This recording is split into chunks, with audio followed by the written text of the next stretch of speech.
Bonjour à tous, nous poursuivons avec la deuxième Mishnah du troisième Pérec. Là encore, nous avons une marloquette entre Rabbi Dossa ben Arkinas et les Chachamim. Et on reste toujours dans les dynimes de Touma et Tahara, qui ne sont pas, comme nous savons, si faciles. Donc cette Mishnah vient nous enseigner Ochel Paroud Eno Mitztaref, c'est-à-dire Ochel Paroud explique le Barthénora.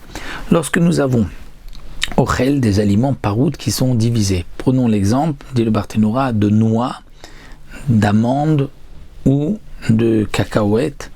Lorsque on prend plusieurs amandes, il n'y a pas le chiour de kabetza qui est le volume d'un œuf pour pouvoir communiquer, rendre impur autre chose. Normalement, un aliment qui est impur peut communiquer l'impureté à un autre aliment à condition que cet aliment-là soit kabetza comme le volume d'un œuf. S'il est moins que kabetza, il ne peut pas communiquer l'impureté.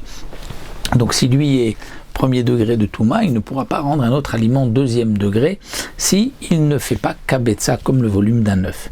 Et donc lorsque nous avons des amandes, par exemple, alors nous avons beaucoup d'amandes, l'équivalent d'un œuf, mais chaque amande ne fait pas un œuf.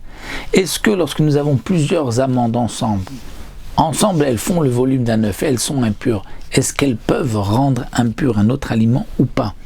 Alors la Mishnah nous dit, pour Rabbi Dossa ben Arkinas, non, Ochel Paroud et non Mitztarev, des aliments qui sont divisés et qui ne font pas, chaque aliment ne fait pas le volume d'un œuf, ils ne peuvent pas s'associer pour rendre impur. Ça c'est d'après Rabbi Dossa ben Arkinas. Les Chachamim ont dit Mitztarev.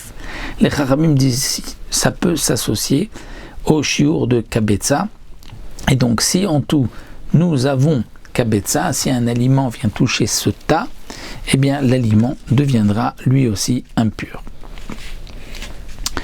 Alors bien sûr, on parle que l'aliment n'a pas touché toutes les amandes, n'a touché qu'une partie. C'est pour cela qu'on veut associer et considérer que toutes les amandes forment comme le volume d'un œuf. Là, nous allons revenir au dinim du Maaser Sheni.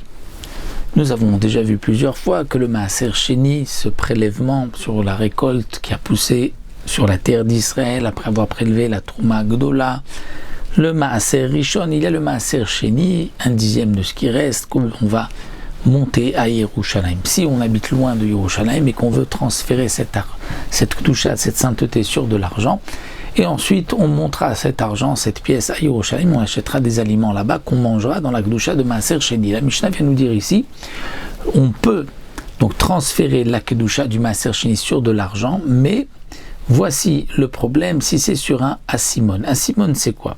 C'est une pièce que l'on n'a pas encore frappé l'effigie sur cette pièce.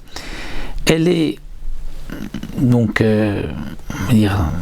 destinée à... On va en faire une pièce, mais on n'a pas encore eu le temps de mettre l'effigie, et la Torah nous a dit Vetzarta kesef beyadecha, c'est-à-dire ensuite, une fois que tu auras transféré la kedusha, tu prendras, c'est-à-dire comme si tu vas attacher cet argent, comme vous allez peut-être dans un baluchon, mettre l'argent et tu la montreras à Yerushalayim. Mais de ce pasuk Vetzarta, on apprend aussi que Tzarta peut dire ou attaché ou Tzarta tsura, c'est-à-dire il faut que la pièce ait une forme, une effigie. Donc c'est Zerata Katuv. Et donc, est-ce qu'on peut faire transférer le Maaser Sheni sur une pièce qui n'a pas d'effigie, mais qui est destinée à en avoir une par la suite? Rabbi Dossa dit que oui, mais on ne peut pas, étant donné que la pièce n'a pas encore d'effigie. Troisième sheila, Madbilim Yadaim le Khatat. Une autre marloquette, cette fois-ci, nous passons au Khatat, c'est-à-dire Khatat, c'est la para adouma. Quelqu'un qui veut s'occuper de la para adouma et il doit se laver les mains. Il a touché des aliments impurs. Normalement, les aliments impurs ne peuvent pas rendre impur l'homme. Un aliment impur peut rendre impur les mains, mais pas l'homme. Donc si quelqu'un a touché des aliments impurs et il veut maintenant toucher la para adouma, s'occuper de la para adouma, s'occuper de l'eau, où on va mélanger, où on a mélangé les cendres de la para adouma de la vache rousse, qui est appelée donc khatat, que doit-il faire? Rabbi Dossa vient nous dire Madbilim yadam le khatat, tes mains ont touché un aliment impur, tu n'es pas impur mais tes mains le sont, tu dois te tremper, donc Madbilim, tremper les mains uniquement pour pouvoir toucher les cendres de la vache rousse, cette eau mélangée avec les cendres de la vache rousse. Donc tu vas tremper les mains dans un mikvé, mais uniquement les mains du Rabbi Dossa. Les chachamim ont dit non. Pour les chachamim. Les chachamim nous disent que les sages, donc une période antérieure, ont fait une chumra et on dit que si tes mains sont impures, tu dois te tremper entièrement dans le mikvé. Si les mains sont impures, le corps entier est impur et il doit se tremper dans un mikvé. Ça, comme dit le Barthénora, ce n'est pas pour manger de la terouma ou pour manger des korbanot, c'est uniquement pour la para adouma, c'est une chumra particulière. Donc voici encore quelques marlokot, 3 marlokot que nous avons vu dans cette Mishnah entre Rabbi Dossa, Ben Arkinas et les Chachamim.